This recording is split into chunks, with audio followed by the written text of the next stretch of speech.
সবচেয়ে বেশি ভালোবাসেন, মহব্বত করেন আমাদেরকে আমাদের রব। কে ভালোবাসে আমাদেরকে? আল্লাহ ছাড়া আসলে ভালোটা বাসেই বাকে। আমরা যে পবিত্র সম্পর্কের কথাও বললাম, এই যে স্বামী স্ত্রীর সম্পর্ক, স্বামী স্ত্রীর মধ্যে মহব্বত, পবিত্র সম্পর্ক, এটা হালাল বৈধ। আল্লাহ পাক বৈধতা দিয়েছেন, কারণ আমাদের প্রবৃত্তির চাহিদা আছে। এই চাহিদা পূরণের জন্য আল্লাহ পাক আমাদেরকে হালালভাবে বিয়ে করতে বলেছেন। সমাজ বিয়েটাকে কঠিন করে ফেললো আর জেনাটাকে সহজ করে ফেললো। বিয়ে কঠিন হয়ে গেল, এরা এখন বিয়ে করতে পারবে না চাইলে। 21 বছর না 20 বছর বয়স হলে সে বিয়ে করতে পারবে না। 20 বছর একটা ছেলে আগামীকাল এই তথাকথিত ভালোবাসা দিবস পালন করতে পারবে, জেনা করতে পারবে। কেউ বলার কিছু নাই, কেউ বলার নাই, কেউ দেখার নাই, চলছে মানে এভাবেই চলছে। সমুদ্রের পানিতে ভেসে গেছি আমরা। একটা মেয়ের বয়স 17 বছর, সে কালকে জেনা করবে। অগণিত মেয়ে কালকে 17 বছরের মেয়ে জেনা করতে পারে, আল্লাহ হেফাজত করুন। কিন্তু এ এখন বিয়ে করতে পারবে না। বিয়ে করতে গেলে সমস্যা। তাহলে চিন্তা করেন, পয়সার এক পিঠ যদি আপনি দেখান, অপর পিঠ দেখতে হবে। এক পিঠে যদি এই সমস্যা হয়, অপর পিঠে কী পড়তে সেটা দেখতে হবে, আমাকে বুঝতে হবে। বিয়ে কঠিন হয়ে গেল, জেনা সহজ হয়ে গেল। আবার বাসায় ধরেন একটা পুরুষের সামর্থ্য আছে, চাহিদাও বেশি, সামর্থ্য আছে অনেক, চাহিদাও বেশি। সমাজে বিধবা মেয়ে পড়ে আছে, তালাকপ্রাপ্ত মেয়ে পড়ে আছে, এতিম মেয়ে পড়ে আছে, বিয়ে করার মানুষ নাই। এখন সমাজে যদি কোনো সৎ পুরুষ একাধিক বিয়ে করে, তাকে সমাজে বাঁকা চোখে দেখা হবে। কিন্তু এই পুরুষে যদি বিয়ে না করে বাইরে আরো 10টা মেয়ের সাথে অকাম কুকাম করে, তাকে কিচ্ছু বলা হবে না। বলেছি আমি, কোরআন একদিকে, সুন্নত একদিকে, ইসলাম একদিকে, সমাজ, এই সমাজের তাকদির খারাপ। এভাবেই নবী সাল্লাল্লাহু আলাইহি ওয়াসাল্লাম পেরেশান ছিলেন কিভাবে সমাজের মানুষকে ফেরানো যায়। আজকে আমরাও পেরেশান। আল্লাহ পাক সবার আগে আমাকে ইসলাহ দান করেন, আমার পরিবারকে দান করেন, আমাদের প্রত্যেক দিনই ভাই বোনকে দান করেন এবং ইস্তেকামাত দান করেন। আল্লাহুম্মা সাব্বিতনা ওয়াজআলনা হাদিয়ান ওয়া মাহদিয়া, আমিন ইয়া রাব্বাল আলামিন। তো এখন কথা হচ্ছে, এগুলো চলছে আমাদের চোখের সামনেই। কিন্তু দেখেন প্রিয় ভাইয়েরা, আল্লাহ পাক শাস্তি বলেছেন 100 বেত্রাঘাত। কেউ যদি আবার বিবাহিত হয়ে এই কাজ করে, জেনা করে, তাহলে তার শাস্তি কি বলেছেন? বলা হয়েছে কোমর পর্যন্ত মাটিতে পুঁতে ফেলে তাকে পাথর নিক্ষেপ করে হত্যা করতে হবে। এটা কোরআন এবং হাদিসের শাস্তি। আর আমরা কি করছি দেখেন। আমি 2টা হাদিস বলি আপনাদেরকে, শুনেন, ইয়াংরা শুনেন। এই 2টা হাদিস আজকে ভুলবেন না। আলোচনা অনেক লম্বা হচ্ছে তো অনেক কিছু ভুলে যেতে পারে, এই 2টা হাদিস ভুলেন না। একটা হচ্ছে 3 জন ব্যক্তি একবার একটা গুহায় আটকা পড়ছে। 3 জন বন্ধু বা ভাই, তার একটা গুহার মধ্যে আটকা পড়ে গেছে। ঝড় হচ্ছে, গুহার মুখটা বন্ধ হয়ে গেছে পাথর দিয়ে, বের হওয়ার কোনো জায়গা নাই। এখানে নিশ্চিত মৃত্যু, কোনো সুযোগই নাই বাঁচা। তারা অনেক চেষ্টা করে বের হতে পারলো না। শেষমেশ তারা বলছে যে আমাদের যদি কোনো নেক আমল থাকে, সে নেক আমলের ওসিলা করে আল্লাহর কাছে দোয়া করি, আল্লাহ চাইলে আজকে আমাদেরকে বাঁচাতে পারে। একজন বলছে, আল্লাহ, আমার মা ছিল, পিতামাতা ছিল, তো মাকে আমি দুধ পান না করি আমার সন্তানদেরকে কখনো খাওয়াতাম না। একদিন গিয়ে দেখি যে মা ঘুমিয়ে গেছে, আমার বাচ্চারা কান্নাকাটি করছে, তবু আমি আমার বাচ্চাকে কান্না অবস্থায় রেখেছি, মাকে খাওয়াই নাই, ওদেরকে খাওয়াই নাই। আগে মাকে খাওয়াইছে, তারপর ওদেরকে খাওয়াইছে। আজকে ঘরে ঘরে মাদের সাথে কি আচরণ দেখেন, কি একটা অবস্থা দেখেন সমাজে, কি প্রজন্ম তৈরি করেছেন। মারা এখন বৃদ্ধাশ্রমে চলে যাচ্ছে, শিক্ষিত মা, তাই না? মায়ের পায়ের নিচে আপনার জান্নাত।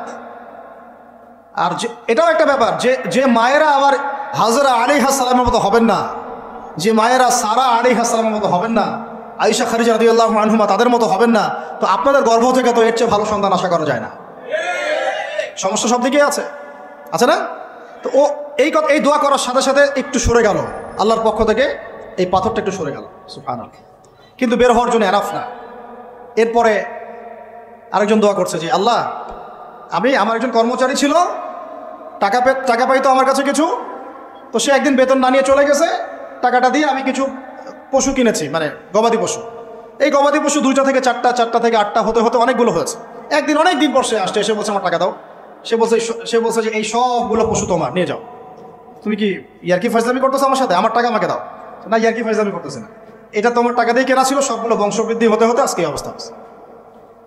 তো আল্লাহ, তোমার সন্তুষ্টির জন্য যদি এই কাজগুলো থাকে, আল্লাহ আজকে আমাকে এই বিপদ থেকে বাঁচাও।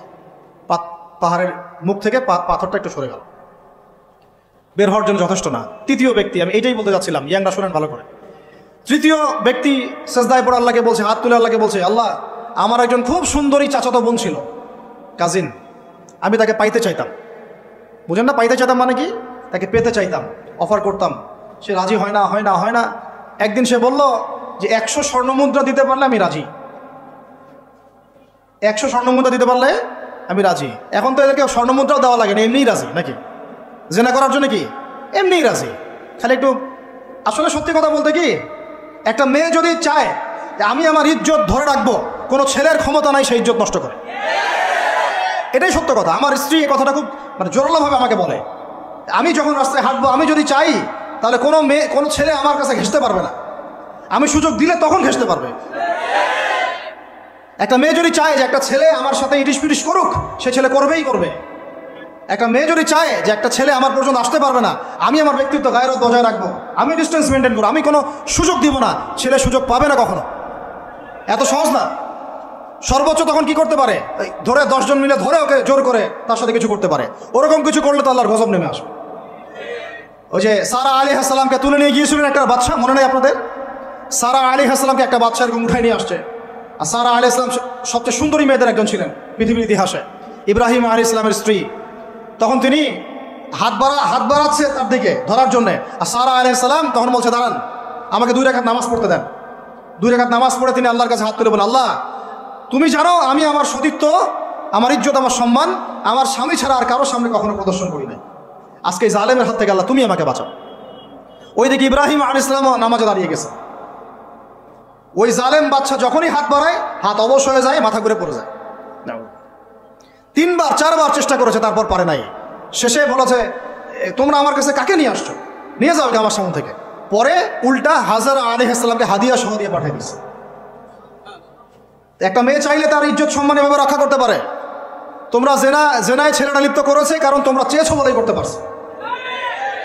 তুমি ফিতনা না ছড়াতা, তুমি বেহার মতো বাইরে বের না হতা, তুমি তোমার চুল খোলা না রাখতা, তুমি তোমার পোশাক ঠিক রাখতা, তোমার কথা ঠিক রাখতা, তোমার কথার মধ্যে শক্তি রাখতা, মিষ্টি মিষ্টি প্রলোভন দিতা না, বাইকের পেছনে বসতা না, চটপটি ফুচকা খাইতা না, এখানে ওখানে আড্ডা মারতা না, কোনো ছেলে তোমার কাছে আসতে পারতো না। তোমরা এই কাজ করেছো, ছেলে আসতে পেরেছে। আপনারা তো কিছু হইলে ছেলেদেরকেই দোষ দেন। ছেলেরা তো এমনি আকর্ষিত হবেই। আমি একজন ছেলে হিসেবে বলতেছি, এটা না তো বিষয়টা। একটা ছেলের ফিতরত এটা, যে তার কাছে সবচেয়ে সুন্দর মনে হবে একটা মেয়েকে। এটা একটা ছেলের ফিতরত, স্বভাব ধর্ম, এটা চুম্বকের মতো আকর্ষণ করবে। আর এর উপর যখন আপনি এটাকে ফ্রি অ্যাক্সেস করে দিবেন, লাইসেন্স করে দিবেন, বেপর্দায় বের হবে, গায়ের জামা কাপড়ও ঠিক নাই, হ্যাঁ, তারপর কথাবার্তা মিষ্টি মিষ্টি প্রলোভিত টানতেছে, সিডিউস করতেছে, তখন তো একটা ছেলে মিসগাইডেড হইতেই পারে, স্বাভাবিক। ছেলেরও দোষ আছে, কিন্তু অবশ্যই এখানে মেয়েরও দোষ আছে। আমরা তো অনেক সময় ঢাকা শহরে দেখি রাত 10টা 12টা বাজতেছে, আমরা মাহফিল করে যাচ্ছি, কোনোদিন বাসায় ফিরতে 1টা 2টা 3টাও বাজে।